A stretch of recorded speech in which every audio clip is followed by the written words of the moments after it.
everybody, welcome again to another video. It's so exciting to be here on your screen, and this time I am a bearer of good news. I don't want to be the one to say I told you so, but didn't I tell you? I told you guys that this whole tuition fees thing, I don't want to say what is on my mind. But then thank you so much for sticking with me throughout all this brouhaha, all of this tuition fees, institution of tuition fees, all the updates I was giving you, all the parliamentary meetings, everything, right from the ministers roller coaster. You supported this channel and you kept on encouraging me, and we're just giving each other hopes. At some point it felt like false hope. Some people were like, "Where's the Lulu?" But I am here to tell you that that hope was not in vain. Everything worked out for good, and the tuition fees is about to be phased out. Something positive has come out of this, and that is the update I am going to be sharing with you now. That is the journey we are going to begin. It is now a fresh start heading the way to tuition free back in Norway. And for those of you that felt like your dreams had been shattered from studying in a university in Norway, or if you're just traveling to Norway to experience education, I am here to tell you, let's rekindle that hope. And I'm here to give you all the information you need. And you know, I always bring my information from credible sources, like right from Parliament, like right from the right sources.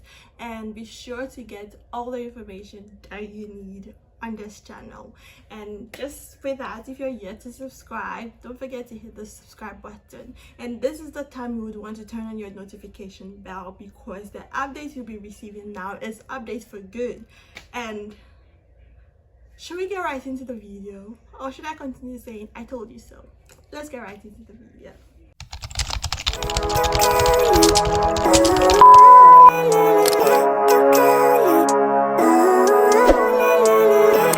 Life every day, late at night, not okay. All I want, and I pray. Somewhere around this time, I gave my first update in 2023. You guys, 2023. We're in 2025 now. I came up with the update that Parliament has had meeting. We're trying to roll out a budget that will institute tuition fees. Schools in Norway were previously tuition free. I studied in Norway at no cost. All I needed to do was to provide my living expenses, and that alone was huge. Providing the living expenses alone and living in a country like Norway was huge on its own. Like we just dissected everything. Like we this channel went through all the parliamentary meetings. Like we even sent a petition. My school had a protest. Like all the universities in Norway protested against this. About 78 institutions in the country, educational bodies, came up to tell the Minister of Education that no, it's not going to work. But they still went on. So those of you that came after I had graduated, I think from the 2023 academic year, you started paying tuition fees right up till now. This is like the second year that has been instituted. In 2024, we went through the number of students that were admitted in 2023 to see the number of people that showed up. The number dwindled significantly. When we say significantly, it's not like 50% dwindling. 80% dwindling number of students. And Norway is a small country, and in a year they get like just 1,000 students from outside the EU and the EEA. No, it's even outside of Norway in general. Like ignore the EU and the EEA. Like international students in Norway makes up to like 1,100 or 1,000 minimum in a year. And they decided to start charging tuition fees for those that are coming outside of the European Union and the European Economic Area and Switzerland. If you're coming from outside those three jurisdictions, you would have to pay tuition fees. And this was in addition to living expenses, which was almost ×2. All because when they claim that when Norwegian students go to other countries, they have to pay tuition fees. So why won't the people coming into Norway pay tuition fees? One. Two, they said they were doing it because they wanted to free up spaces, especially in the hostels, because people were calling that they build more student apartments and student hostels because the population was becoming increasing. And I was like, which population are you guys talking about? If your country people are deciding to go to school and they need more hostels, build hostels for them. We the international students, how many are we? We are just a few, a handful. In my university, we're just a handful. And most of my friends, like from other countries apart from Norway, were not staying on campus. Most of them from us, they were staying in Oslo, staying all around, like off-campus housing. So what were they trying to say? That you can't build more student accommodations because international students are taking the accommodations? We're like, are you guys serious? There was no problem with the institution of tuition fees, but our case was the reason behind the institution, the whole way it was carried out was what didn't make sense. As at this time, some of you have received your admission offer to study in the fall, to study in autumn, that's in August. Some of you have received that, and this time in 2003 they told them that you guys should hold on, we are going to charge tuition fees, but then we do not know who is going to pay the tuition fees or how much you're going to pay the tuition fees, but just know you would pay tuition fees, but as to how much you would pay, we do not know. That was what they told most of you that received your offer, and we're like, this doesn't make sense. If you want to charge tuition fees, sit down together, have a meeting, do the cost benefit analysis, come up with willingness to pay, calculate it, do the whole economic evaluation and see how profitable it will be for you to be able to charge tuition fees. That wasn't done. No planning. The payment process was not even well carried out. Like, everything was just in shambles, and it was just so frustrating. Like, I'm just giving you the background history because some of you are new here and your decision to study in Norway just happened, and you don't know what happened, what transpired over this year, because it was war in the educational sector. So this was what happened after the budget thing came. All around the country, universities started to protest, like institutions started to protest. Everyone was against this, but the center party said in Ghana English, chinchina, they will still do it. And we're like, the problem is not in the doing, the problem is in the process. We do not mind. All the things I said on this channel it was no problem if a country has decided to stop feeding you or giving you free food. We do not have a problem with doing that. The problem was how you were going to tell us you're going to stop giving us the free food is where the whole issue is. International students were not doing bad in Norway. International students were not liabilities in Norway. I went through the system and I turned out fine. And I know a lot of people that have gone through the system and they turned out fine. And the whole institution and the country was built to spit us out after we are done studying. And so there was no way of saying international students come and they overstay, or international students are not paying their taxes, or international students are causing crime. Not at all. Nothing. As far as I know, Norway was able to source the best of the best. All the people that I sat in class with were like Harvard material, very good grades, like best students. I'm not just talking like top students in their departments, like received awards for being best students. You can't see any student in Norway that has like very low class. Like, everyone was well studied, well learned, and you were able to select the best of the best. And when we even come to the country, they do not want to, they don't regard you as being a work material in the country. So the institution or every policy that they've made in the country in relation to the work after school doesn't favor you. So wherever you are, you have to leave. That was the situation, and we all willingly left. The country is built in such a way you can't hide. You will not be able to function everywhere. You would leave. And people understood that, like, before school ends, like, it's either you go back to your country or you just find your own way and leave. We left, like, we leave. I'm saying that, like, we all leave. And we just came there for higher education, quality education, and low cost, which was good. And this is the case. We come to Norway not even empty. You would have to bring huge sum of money for tuition, for living expenses. And fine, roll out tuition fees, but don't make us bring living expenses. But people are supposed to cough out that money, because they were comparing the institutions in Norway with Oxford. And people go to Oxford, or they go to schools in the UK and in the US, and then they are able to pay all the tuition fees. Why can't Norway be that competitive? And they also talked about the schools, I don't know, like, it's going to make them attract, like, people that really want to pay for studies and not just anybody. And I'm like, bro, how does that argument even make sense? And that was on and on and on, the reasons, like, they're just coughing out reasons that didn't make sense. And this channel did so well to bring you all the latest news. If the minister even coughs, we update you. If the minister says pim, I come and update you. And we went through all the story. If you're able to watch all the playlists of tuition fees, you would attest the fact that you had all the gist. And on, the minister that brought that thing, like, that brought out that proposal in Parliament, along the line, he had to resign due to a whole brouhaha. Also brought that update as to why he resigned within that heat. And the next person that came to, she came to continue what the man started. She too, along the line, she came to do her own things. She had to resign.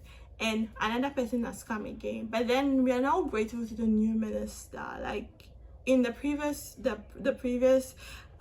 parliamentary meeting, which was just held like 10 days ago, they brought out the new budget that, see, we are going to scrap out that cost covering tuition fees that they started, because they said universities, the amounts that they used to give to universities every year, like government grants to, or government support, like, it's just like part of government's budget to universities in Norway, they slashed it off and said that part that they've slashed off, take it from international students. I'm like,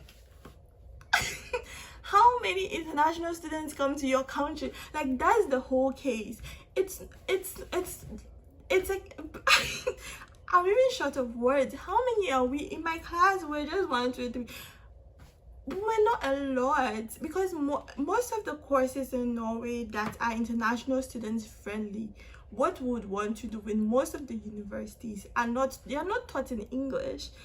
Who would want to come and start a master's degree and have to learn a language? And you either have to learn a language in your home country before you can get admission to come into the university. Like, the whole system is just streamlined. There are no loopholes or no corners you can cut. You have to go through the streamlined process. So we're like, where is this whole thing coming from? How much are we going to bring that will support a whole university? Fine, they did that to see if they'll be able to raise that money from international students, because we're getting attracted to Norway. And so, okay, let's take their money, because they have a lot of money. Most of us that go to Norway have a lot of money. Like, that is how they see us. Then they roll that out, cut the budgets they assigned to universities. They were now waiting for international students to come. Oh, me, I trust my people. All the people on my channel, I have people on my channel from Bangladesh, from Nigeria, from Ghana, from all parts of the world. You guys applied. Of course, application fee is free. When they saw the application you guys sent out, they were so excited about it. It was like, yes, people are still going to come. So the minister and his party were like, yes, people are still interested in coming. We told you. When they counted the number of people that applied, they were so excited that yes, people are still going to apply, so they'll be able to get the money.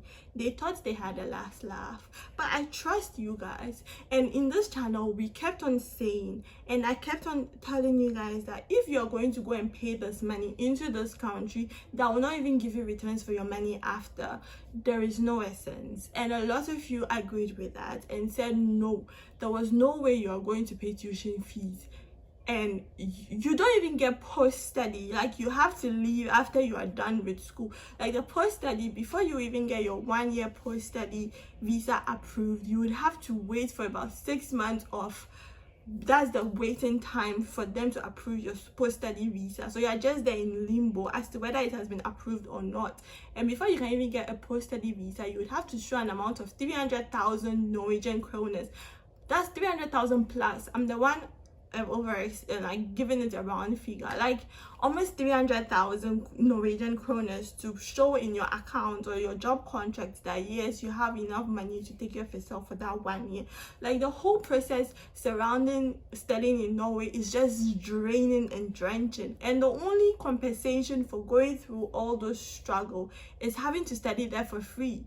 Having to study there for free is not even entirely free, because you have to bring your living expenses. Living expenses are a huge sum of money. Like, you have to get enough money to save in your account to show physical money, not bank statement, physical money. Put in the account to show that yes, you have enough money to take care of yourself. And you will do all this and come to the university, start school, and come and pay so much tax. Go through the process of learning a new language, because even though it's a developed country, they do not communicate so good in English. The communicate doesn't mean they speak English or they don't speak English. It means almost everybody in Norway speaks English, but they do not want to communicate in English. So you would have to go through the struggle of learning a new language. Going through the struggle of learning a new language, and then it still doesn't guarantee you anything, and doing all this while spending your tuition fees. So putting all this together, we said it will make sense. Like, it would rather be better to pay that tuition fees in a place where you're valued and respected, because the whole way the tuition fees was being carried out didn't show a sign of respect. We analyzed and assessed everything. All the things, the comments that were passing on the news concerning international students was heartbreaking. Sometimes just reading those things just makes me so mad. I was like, no, because I'm also an international student, and you guys are treating me, even though I studied there for free, or I'm studying there for free, doesn't mean you should treat other people like that. It was just so inhumane. I was like, no, you can't do this to people. And that was how we saw it. My school protested. We're part of the protest. Like, all the organizations or all the universities in Norway protested. Like, they said, no, you can't do this. But finally,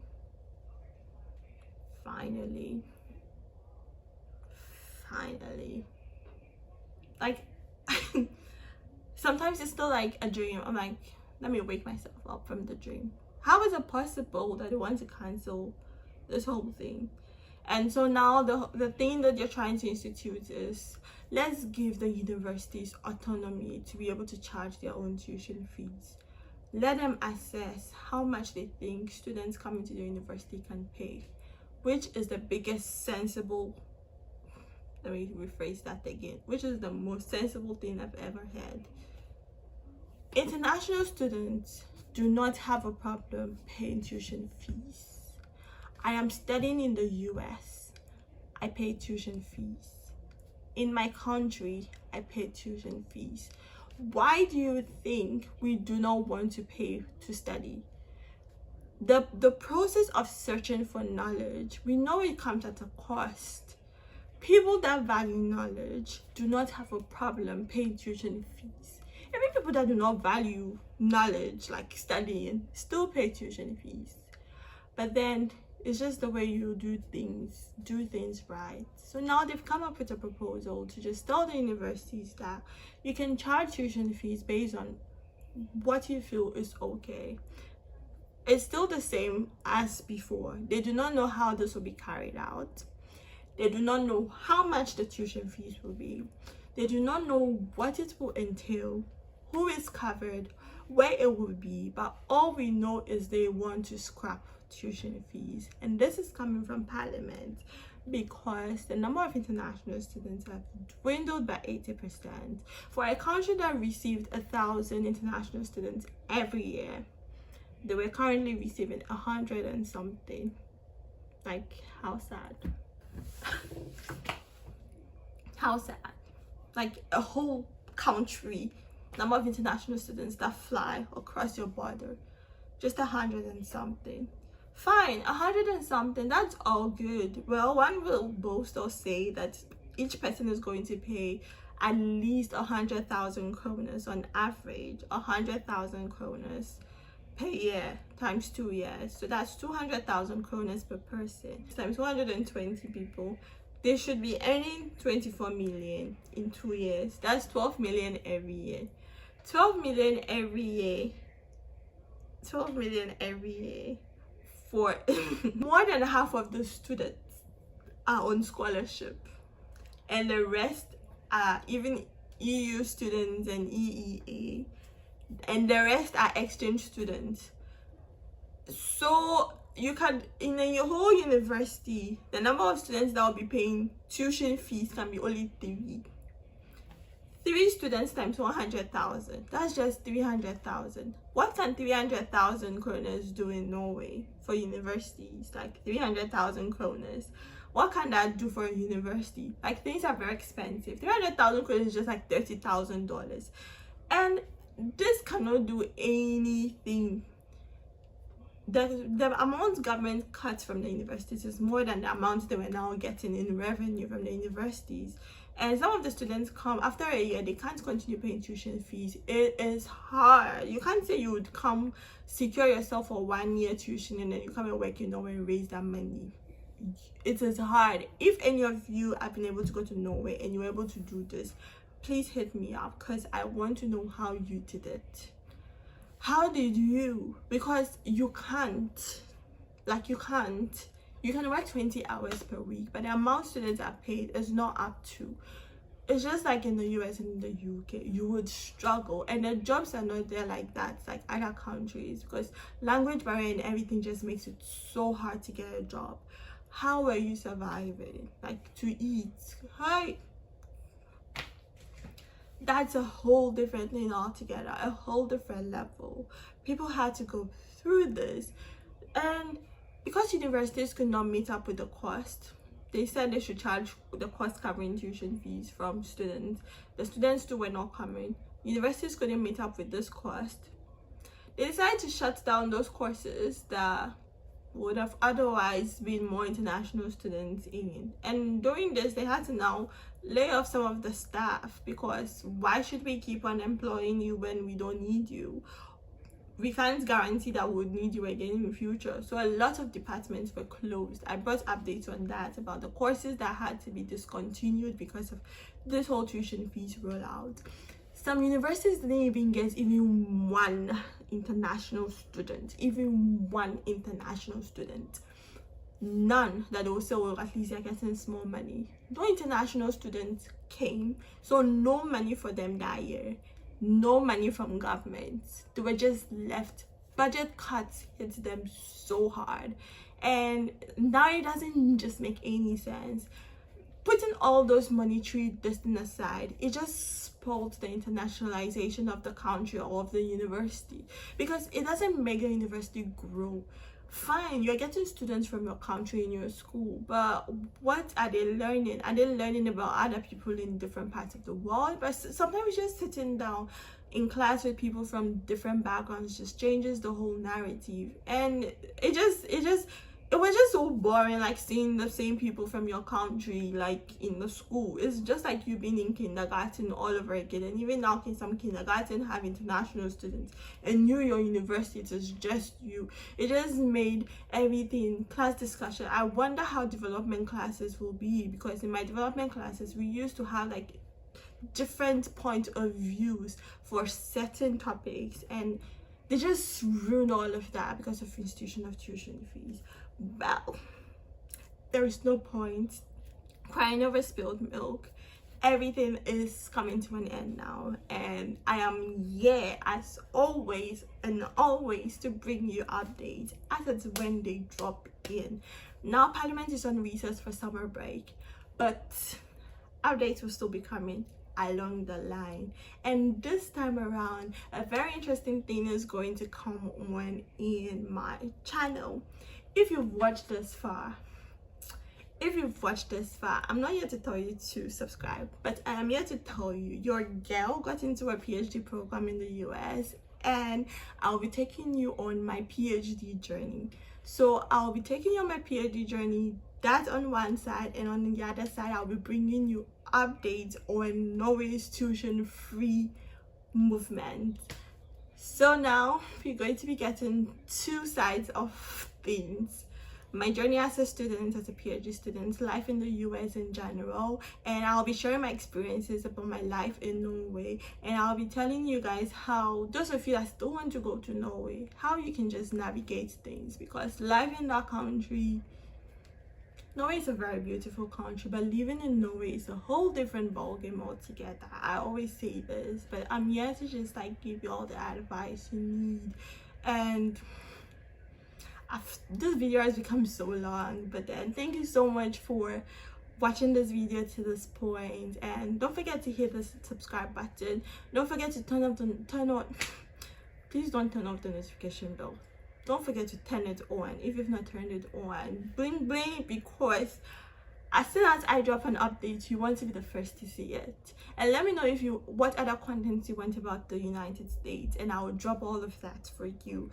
And what else did I want to say? I think that's all I had to say. I'm just so excited to be back here again, and I'm excited to bring you guys this good news. And when I tell you don't lose hope, when I tell you to keep pushing and not lose heart, this was what I meant, because there is still there is more to come, and I'll see you in the next video. Bye bye.